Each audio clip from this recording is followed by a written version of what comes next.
नमस्कार साथियों, मैं कुंदन कुमार स्वागत करता हूं भविष्य निर्माण शिक्षण संस्थान के इस ऑनलाइन परिवार में।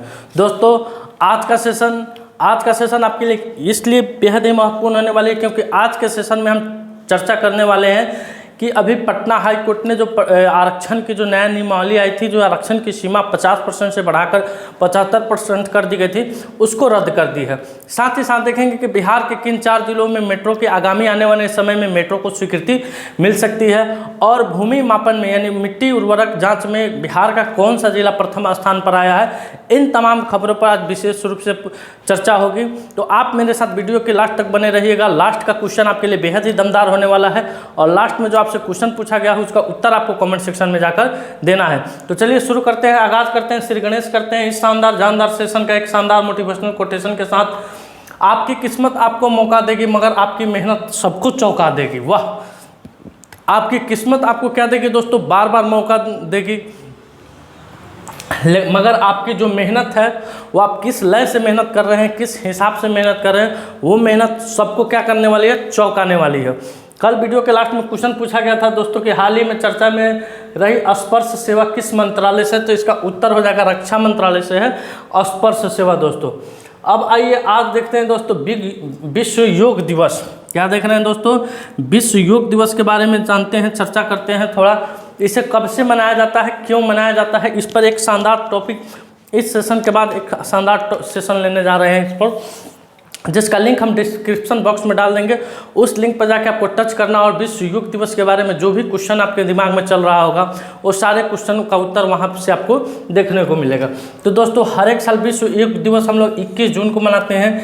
21 जून 2015 ईस्वी से इसकी क्या हुई थी? प्रथम शुरुआत हुई थी मनाने के लिए। इसकी शुरुआत भारत में हुई थी सर्वप्रथम दोस्तों। किसकी? विश्व योग दिवस की। आज के समय में शारीरिक, मानसिक और आध्यात्मिक स्वास्थ्य को संतुलित रखने के लिए योग सबसे जरूरी उपाय हो चला है। योग एक प्राचीन भारतीय विज्ञान है जो शारीरिक, मानसिक स्वास्थ्य को संतुलित रखने में मदद करता है। जैसा कि सबको पता है कि अंतर्राष्ट्रीय योग दिवस प्रतिवर्ष 21 जून को मनाया जाता है। हर साल कोई ना कोई थीम के साथ इसे मनाया जाता है। इस पर का थीम है स्वयं और समाज के लिए योग। क्या थीम है दोस्तों? स्वयं और समाज के लिए योग है। अब आइए अगले क्वेश्चन की तरफ। अगला क्वेश्चन आपके स्क्रीन पर आ रहा है दोस्तों। पूरे जून माह का अभी तक जो भी दिवस मनाया गया है उसको यहाँ पर देखिए। 19 जून को विश्व सिक्कल सेल जागरूकता दिवस है दोस्तों। 19 जून को ही हम लोग संघर्ष यौन हिंसा में के उन्मूलन के लिए अंतर्राष्ट्रीय दिवस मनाते हैं। 18 जून को सस्टेनेबल गैस्ट्रोनॉमी डे मनाते हैं। 17 जून को विश्व मरुस्थलीकरण और सूखा रोकथाम दिवस मनाते हैं। साथ ही साथ देखेंगे दोस्तों, अंतर्राष्ट्रीय पारिवारिक पोषण दिवस 16 जून को मनाते हैं। 15 जून को विश्व पौन दिवस के रूप में मनाते हैं। 1 जून को विश्व दुग्ध दिवस के रूप में मनाते हैं। 2 जून को तेलंगाना स्थापना दिवस के रूप में मनाते हैं। विश्व साइकिल दिवस 3 जून को मनाते हैं। 4 जून को दोस्तों आक्रामकता के शिकार मासूम बच्चों का अंतर्राष्ट्रीय दिवस मनाते हैं। 5 जून को विश्व पर्यावरण दिवस मनाते हैं। 6 जून को संयुक्त राष्ट्र रूसी भाषा दिवस मनाते हैं। 7 जून को विश्व खाद्य सुरक्षा दिवस मनाते हैं। 8 जून को विश्व महासागर दिवस मनाते हैं। 9 जून को विश्व प्रत्यायन दिवस मनाते हैं। 11 जून को अंतर्राष्ट्रीय खेल दिवस मनाते हैं। 9 जून को अंतर्राष्ट्रीय अभिलेखागार दिवस मनाते हैं। 12 जून को विश्व बाल श्रम निषेध दिवस मनाते हैं। 14 जून को विश्व रक्तदान दिवस। 15 जून विश्व बुजुर्ग दुर्व्यवहार जागरूकता दिवस मनाते हैं। तो ये दोस्तों अभी तक जून माह का जो भी दिवस है उसको यहाँ पे नोट किया गया है। अब आइए अगले क्वेश्चन की तरफ। अगला क्वेश्चन आपके स्क्रीन पर है कि बिहार के किन किन जिलों में आने वाले समय में मेट्रो की स्वीकृति मिली है। तो दोस्तों अभी एक रोड मैप तैयार हुआ है। बिहार कैबिनेट में इसको प्रस्ताव को पारित भी कर दिया है। क्या प्रस्ताव हुआ है कि बिहार के मुजफ्फरपुर, भागलपुर, गया और दरभंगा जिलों में, इन चारों जिलों में आने वाले समय में मेट्रो की सुविधाएं मिल सकती है। तो इन चारों जिलों वासियों के लिए बहुत ही खुशी की बात है। बिहार कैबिनेट ने इसकी मंजूरी दे दी है दोस्तों। अब कुछ ही दिनों के बाद इसका एक रोड मैप तैयार होगा और उसके बाद यहाँ पे मेट्रो की काम शुरू हो जाएगी। तो इस क्वेश्चन का उत्तर हो जाएगा इनमें से सभी, यानी इन चारों जिलों में, भागलपुर में मुजफ्फरपुर, भागलपुर, गया, पटना। अभी वर्तमान में बिहार के कितने जिलों में मेट्रो की सेवाएं शुरू होने वाली है दोस्तों? तो अभी वर्तमान में बिहार के एक जिला मात्र पटना, यानी बिहार की राजधानी पटना में मेट्रो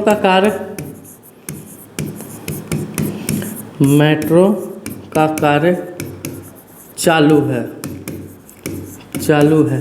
इसके साथ ही दोस्तों अब मुजफ्फरपुर, भागलपुर, गया और दरभंगा में भी मेट्रो की सेवाएं आपको देखने को मिलेगी। अब आइए अगले क्वेश्चन की तरफ। अगला क्वेश्चन आपकी स्क्रीन पर है दोस्तों कि बिहार का कौन सा जिला मिट्टी जांच में पूरे प्रदेश में प्रथम स्थान पर है। तो दोस्तों बिहार का नालंदा जिला मिट्टी जांच में पूरे प्रदेश में क्या है, प्रथम स्थान पर। वहीं दोस्तों अररिया आपका ये पूरे प्रदेश में निचले पावदान पर है, यानी प्रथम स्थान पर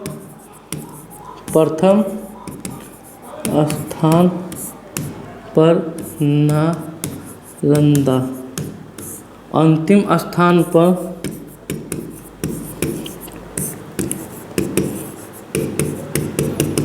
अररिया। अच्छा दोस्तों ये बात बताइए कि मिट्टी जांच कैसे क्या होती है दोस्तों।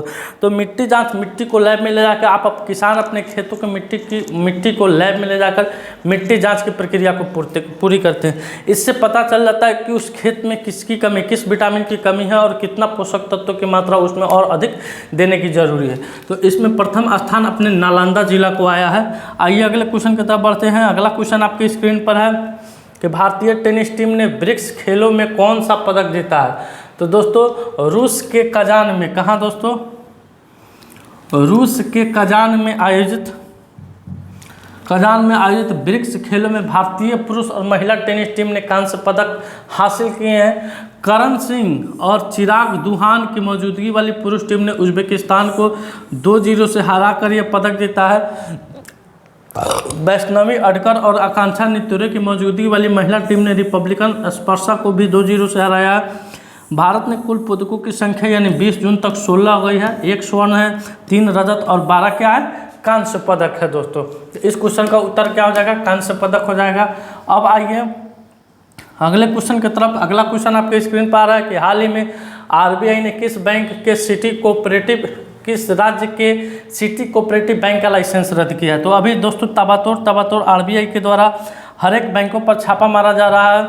इससे बैंकों का जितने भी कोऑपरेटिव बैंक है, सिटी कोऑपरेटिव बैंक है, जितने भी राज्य के कोऑपरेटिव बैंक है, उसको बहुत सारे बैंकों का लाइसेंस रद्द किया गया। कल के क्लास में आपको बताया गया था कि गोरखपुर सिटी कोऑपरेटिव बैंक का लाइसेंस रद्द कर दिया गया है, जो कि उत्तर प्रदेश में पड़ता है।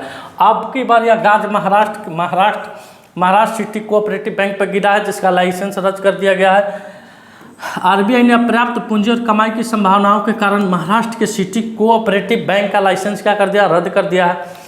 महाराष्ट्र के सहकारिता आयुक्त और सहकारी समितियों के रजिस्ट्रार को बैंक को बंद करने और एक परिशामक नियुक्त करने का निर्देश दिया है। लगभग 87% जमाकर्ताओं को जमा, बीमा और ऋण गारंटी निगम से 5 लाख रुपए तक की राशि मिलेगी दोस्तों। तो इस क्वेश्चन का उत्तर हो जाएगा आपका महाराष्ट्र।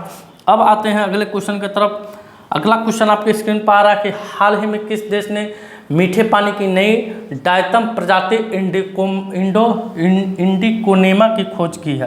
तो दोस्तों अपना देश भारत कहाँ पे इंडोनेमा की खोज पुणे के आघार रिसर्च इंस्टीट्यूट ARI के वैज्ञानिकों ने की थी। इस जीनस का नाम इंडिकोनेमा रखा गया है।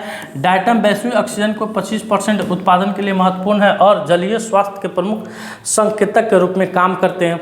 शोधकर्ताओं ने पूर्वी घाट की स्वच्छ जल नदियों के एक नए डायटम जीनस इंडिकोनेमा की खोज की, जिससे अद्वितीय वाल्व समरूपता और दोहरे छिद्र है दोस्तों। तो इस क्वेश्चन का उत्तर क्या हो जाएगा, अपना देश भारत हो जाएगा। अब इसी क्वेश्चन के साथ बढ़ते हैं हम अगले क्वेश्चन की तरफ। अगला क्वेश्चन है, एक मिनट दोस्तों, हाल ही में किसे धनलक्ष्मी बैंक के MD और CEO नियुक्त किया गया है। तो अजीत कुमार केके को, किसे दोस्तों, अजीत कुमार केके को अभी हाल फिलहाल में धनलक्ष्मी बैंक के MD और CEO नियुक्त किया गया है। अब आइए अगले क्वेश्चन की तरफ। अगला क्वेश्चन आपके स्क्रीन पर है दोस्तों कि हाल ही में 10वां अंतर्राष्ट्रीय योग दिवस 2024 कहाँ आयोजित किया गया है। तो दोस्तों 10वां अंतर्राष्ट्रीय योग दिवस 2024 श्रीनगर में आयोजित किया गया है। इस बार की जो विषय वस्तु थी स्वयं और समाज के लिए योग। इसका मेन मोटिव क्या था दोस्तों, इस बार का जो दृष्टिबाधित लोग हैं योग सीखने और अभ्यास करने में सहायता करने के लिए ब्रेल लिपि में सामान्य योग प्रोटोकॉल पुस्तक लॉन्च की जाएगी। यानी इस बार दोस्तों जो भी दृष्टिबाधित लोग हैं, यानी जो देख नहीं सकते हैं, उनको सहायता करने के लिए ब्रेल लिपि में सामान्य योग प्रोटोकॉल पुस्तक क्या की जाएगी, लॉन्च की जाएगी। अब आइए अगले क्वेश्चन की तरफ। अगला क्वेश्चन है आपके स्क्रीन पर कि भारत के कितने बंदरगाह विश्व बैंक द्वारा जारी वैश्विक शीर्ष 100 में शामिल हुए हैं। तो दोस्तों भारत के कुल 9 बंदरगाह विश्व बैंक द्वारा जारी वैश्विक शीर्ष 100 में शामिल हुए। आइए द्वारा इस क्वेश्चन को देखते हैं। विश्व बैंक और MSNDP ग्लोबल द्वारा तैयार की गई रिपोर्ट में कंटेनर पोर्ट परफॉर्मेंस इंडेक्स यानी CPPI 2023 के नवीनतम संस्करण में भारत के 9 बंदरगाहों ने ग्लोबल टॉप में अपनी जगह बनाई है। इसमें कौन कौन से बंदरगाह है? तो विशाखापट्टनम बंदरगाह 19वां नंबर पर है, मुद्रा बंदरगाह 27वां नंबर पर है, अन्य बंदरगाह में पिपवाव है 41, काम राजर है 47, कोचिन 63, हजीरा 68, कृष्णापट्टनम 71, चेन्नई 80 और जवाहरलाल नेहरू पोर्ट 90 है।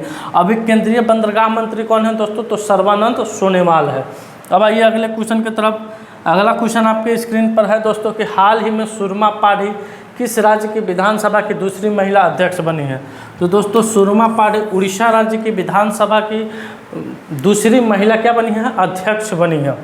अगला क्वेश्चन आपके स्क्रीन पर आ रहा है दोस्तों कि हाल ही में गृह मंत्रालय ने किसे दिल्ली नगर निगम का आयुक्त नियुक्त किया है? तो दोस्तों गृह मंत्रालय ने अभी अश्विनी कुमार को दिल्ली नगर निगम का नया आयुक्त नियुक्त किया है दोस्तों। अब नियुक्तियां से संबंधित है तो आपके सामने जो स्क्रीन आ रहा है दोस्तों, इस पर तमाम वो नियुक्तियां बताई गई है जो कि पिछले 3 महीनों में किसी न किसी विभाग में नियुक्ति की गई है। तो इसका आप स्क्रीनशॉट ले सकते हैं, आपके एग्जाम के दृष्टिकोण से बेहद ही महत्वपूर्ण है। अब आइए इस शानदार सेशन में दोस्तों क्या है कि अभी बिहार सरकार ने किस राज्य के उच्च न्यायालय ने बिहार के 65% आरक्षण कानून को रद्द कर दिया गया है? तो दोस्तों अभी पटना उच्च न्यायालय के न्यायाधीश के द्वारा बिहार में जो जातिगत आरक्षण हुआ था, जातिगत आरक्षण दिया गया था दोस्तों, उसको मद्देनज़र रखते हुए बिहार में जो आरक्षण की जो सीमा थी, जो पहले 50% थी, उसको बढ़ाकर 65% कर दिया गया था। उसको क्या कर दिया है? खारिज कर दिया, यानी रद्द कर दिया। तो यह काम पटना उच्च न्यायालय के द्वारा किया गया है दोस्तों। साथ ही साथ ये देखेंगे कि बिहार में आंकड़ों में यानी कितना परसेंट में है अति पिछड़ा दोस्तों, 36.01% में पिछड़ा, 27.12% में अनुसूचित जाति, 19.65%, अनुसूचित जनजाति 1.6%, सामान्य है 15.52%। अब यह जो बिहार सरकार ने जातिगत आरक्षण जनगणना कराया था, उस जनगणना के आधार पे बिहार में जो आरक्षण की सीमा है उसको बढ़ाया गया था। इसको पटना उच्च न्यायालय ने रद्द कर दिया गया था। इसमें दोस्तों ओबीसी को 12%, ईबीसी को 18%, ईडब्ल्यूएस को 10% मिला था। साथ ही एससी को 16%, एसटी को 1% और ओबीसी महिला को 3% का आरक्षण का सौगात मिला था। अब इस सारे प्रक्रियाओं को देखते हैं दोस्तों। अगले पेज में हम देख रहे हैं कि कब क्या हुआ था, यानी बिहार में नई आरक्षण नीति 2023, इस पर एक नज़र डालते हैं। ये दोनों फिगर आपको एक ही हैं, दोनों फिगर एक ही हैं। उधर जाएंगे तो इस पर लिखेंगे, इधर आएंगे तो इधर लिखेंगे। बिहार में नई आरक्षण नीति 2023 1 से 2 जून 2022 जातीय सर्वे कराने की अधिसूचना की घोषणा अधिसूचना जारी की गई। 7 से 21 जनवरी 2023 तक जातीय आधारित सर्वे का पहला चरण मकानों की गिनती हुई थी दोस्तों। 15 अप्रैल 2023 को सर्वे का दूसरा चरण शुरू हुआ। परिवारों की संख्या, उसके रहन सहन, आय आदि के आंकड़े जुटाएगा। 4 मई 2023 पटना हाईकोर्ट ने जातीय सर्वे पर रोक लगाई। 1 अगस्त 2023 पटना हाईकोर्ट ने जातीय सर्वे को वैध करार दिया और जातीय सर्वे के खिलाफ सभी याचिकाएं खारिज की। 2 अगस्त को सर्वे के दूसरे चरण का शेष काम शुरू हुआ। 16 अगस्त को डाटा एंट्री का काम पूरा हुआ। 21 अगस्त को मामला सुप्रीम कोर्ट पहुंचा। कोर्ट ने केंद्र से 7 दिन के अंदर जवाब मांगा। 6 सितंबर 2023 सुप्रीम कोर्ट ने 3 अक्टूबर को सुनवाई की अगली तारीख तय की।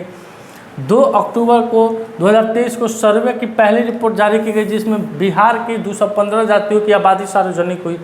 7 नवंबर 2023 विधानसभा में सर्वे पेश किया गया, जिसमें सीएम ने आरक्षण का दायरा बढ़ाने की घोषणा की और उसी दिन कैबिनेट की बैठक में क्या लग गया था? मोहर लग गया था। यहीं से क्या शुरू हो गया दोस्तों? खेला शुरू हुआ। 9 नवंबर 2023 को बिहार आरक्षण संशोधन विधेयक विधानसभा से पारित हुआ।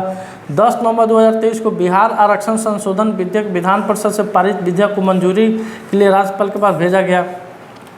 21 नवंबर 2023 की घटना, राज्यपाल ने विधानमंडल द्वारा पारित आरक्षण संशोधन विधेयक को मंजूरी दी और उसी दिन सरकार ने गजट में पेश कर दिया गया। 21 नवंबर 2023 को राज्यपाल ने बिहार आरक्षण संशोधन विधेयक को मंजूरी दी और इसी दिन सरकार ने गजट प्रकाशन 1 दिसंबर हाई कोर्ट ने नए आरक्षण कानून पर 12 जनवरी 2024 तक राज्य सरकार से जवाब मांगा और 20 जून 2024 को पटना हाई कोर्ट ने नई आरक्षण व्यवस्था को क्या कर दिया, रद्द कर दिया। तो ये बिहार की नई आरक्षण पॉलिसी है 2023 का दोस्तों डाटा है दोस्तों, हिंदुस्तान पेपर से इसको कटिंग करके लगाया गया है। अब पढ़ते हैं अगले वीडियो या अगले क्वेश्चन, यानी आज का जो अंतिम सवाल है कि हाल ही में किस हाई कोर्ट ने ट्रांसजेंडरों के लिए 1% नौकरी आरक्षण का आदेश दिया। तो इस क्वेश्चन का उत्तर आपको कमेंट सेक्शन में जाकर देना है दोस्तों। आज का सेशन मेरा यहीं समाप्त हुआ। अगर ये वीडियो आपको अच्छा लगे वीडियो को लाइक कीजिए, शेयर कीजिए, चैनल पर नए हैं तो चैनल को सब्सक्राइब कीजिए। मिलते हैं आपसे अगले वीडियो में, तब तक के लिए धन्यवाद। अपना ख्याल रखिएगा। भारत माता की जय।